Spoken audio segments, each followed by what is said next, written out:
दोस्तों, क्या कोई वेश्या भी किसी महात्मा की गुरु बन सकती है?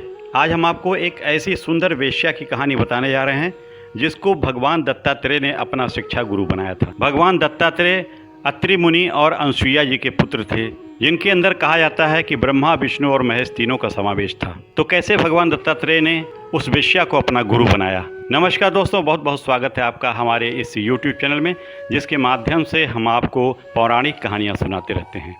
आज हम आपको विदेह नगर की एक बहुत ही सुंदर वेश्या जिसका नाम पिंगला था, उसकी कहानी हम आपको सुनाने जा रहे हैं। पिंगला को भगवान दत्तात्रेय ने अपना शिक्षा गुरु बनाया था। भागवत में ऐसी कथा आती है कि भगवान दत्तात्रेय ने अपने जीवन में 24 शिक्षा गुरु बनाए थे। उसमें से एक पिंगला नाम की वेश्या भी थी। पिंगला विदेह नगर में रहती थी और वह बहुत ही सुंदर थी। उसका रूप सौंदर्य पूरे क्षेत्र में विख्यात था, पूरे देश में विख्यात था। एक बार वह अपने घर के दरवाजे पर खड़ी होकर के किसी ग्राहक का, पुरुष का इंतजार कर रही थी। उसके यहाँ प्रायः लोग आया जाया करते थे, जिससे उसे पैसे तो मिलते ही थे, साथ ही साथ शारीरिक सुख भी मिलता था। एक दिन पिंगला अपने घर के दरवाजे पर सज धज कर ग्राहकों की राह देख रही थी। सुबह से शाम हो गई, लेकिन कोई भी पुरुष उसकी तरफ आकर्षित नहीं हुआ और न उसके पास आया। वह बार बार अपने दरवाजे के अंदर कमरे में जाती और बार बार दरवाजे के बाहर वापस आती, देखती कि शायद कोई पुरुष उसको देख ले और एक बार वह उसके पास आए, उसको धन दे और शारीरिक संतुष्टि दे। दूर से जब कोई सुंदर पुरुष आता दिखाई देता तो पिंगला की आंखों में चमक बढ़ जाती और वह सोचने लगती कि लगता है कि यह पुरुष जरूर मेरी तरफ आएगा। लेकिन वह पुरुष उस रास्ते से आगे बढ़ जाता।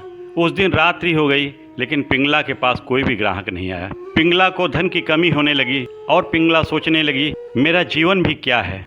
मैं इस तरीके से अपने शरीर को बेच रही हूँ और शारीरिक सुख प्राप्त कर रही हूँ, क्या यही जीवन है? उसको लगा कि यदि मेरे अंदर जो परमात्मा स्थित है, यदि मैं उसकी पूजा करूँ और उसमें ध्यान लगाऊँ तो शायद मेरा जीवन बदल जाए। यही सोचते हुए पिंगला घर में चली आती है। उसे रात भर नींद नहीं आती। एक अन्य घटनाक्रम के अनुसार पिंगला बहुत धनी हो जाती है। उसके पास बड़े बड़े सेठ साहूकार आने लगते हैं और उसके ऊपर सैकड़ों स्वर्ण की मुद्राएं निछावर करते रहते हैं। एक बार भगवान दत्तात्रेय पृथ्वी पर विचरण कर रहे थे। वह उसी रास्ते निकल रहे थे। उन्होंने देखा कि एक मकान के बाहर बहुत ही लंबी लाइन लगी हुई है। उनको उत्सुकता हुई और वह नज़दीक जाकर लोगों से पूछने लगे कि आखिर यह लाइन इतनी लंबी क्यों लगी है।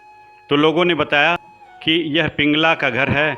पिंगला एक बहुत ही सुंदर वेश्या है, उसको देखने के लिए लोग लाइन लगाए हुए हैं। वहीं पर एक नगाड़ा रखा हुआ था।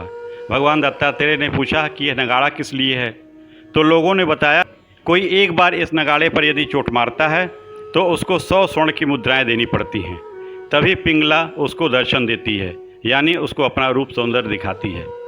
दत्तात्रेय ने सोचा कि जिसको मात्र दूर से देखने के 100 स्वर्ण मुद्राएं देने पड़ते हैं, आखिर वो कैसी होगी?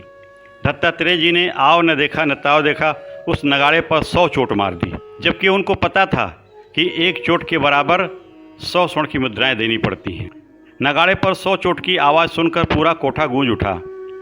उसकी आवाज़ जब पिंगला के कानों में पड़ी तो उसने सोचा कि लगता है कोई चक्रवर्ती सम्राट आया है, बहुत पैसे वाला है, वो उसे मालामाल कर देगा।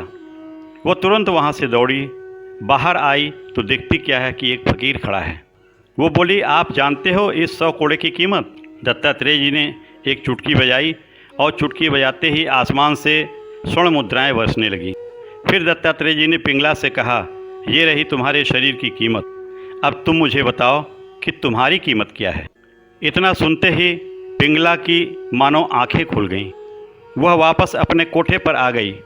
उसको पूरी रात नींद नहीं आई। वह इसी उधेड़-बुन में पड़ी रही कि इतनी स्वर्ण मुद्राएं तो मेरे शरीर को मिलती हैं। शरीर आज जवान है, कल बूढ़ा हो जाएगा, नष्ट हो जाएगा। इस तरह सोचते विचारते पिंगला ने संकल्प ले लिया कि अब अपने प्रेमियों से संभोग की पापपूर्ण जो इच्छा मेरे अंदर थी, उसका मैं परित्याग कर दूंगी और सदा सदा के लिए इस पेशे को बंद कर दूंगी और अपने मन को, अपने शरीर को, अपनी बुद्धि को परमात्मा के भजन में, परमात्मा के ध्यान में, परमात्मा की पूजा में लगाऊंगी, क्योंकि वहीं से मुझे परम शांति मिलेगी और उसी से मुझे आत्मिक संतोष मिलेगा।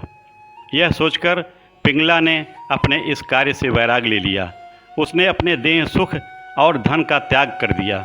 उसने संकल्प कर लिया कि अब इस जीवन में कभी भी इस शरीर को बेचूंगी नहीं। दत्तात्रेय जी उसी रास्ते से गुजर रहे थे। उन्होंने पिंगला से पूछा कि तुम्हें ऐसा क्या अनुभव हुआ कि तुमने अचानक से वैराग्य ले लिया, जबकि तुम्हारा देह व्यापार का पेशा बहुत ही अच्छा चल रहा था।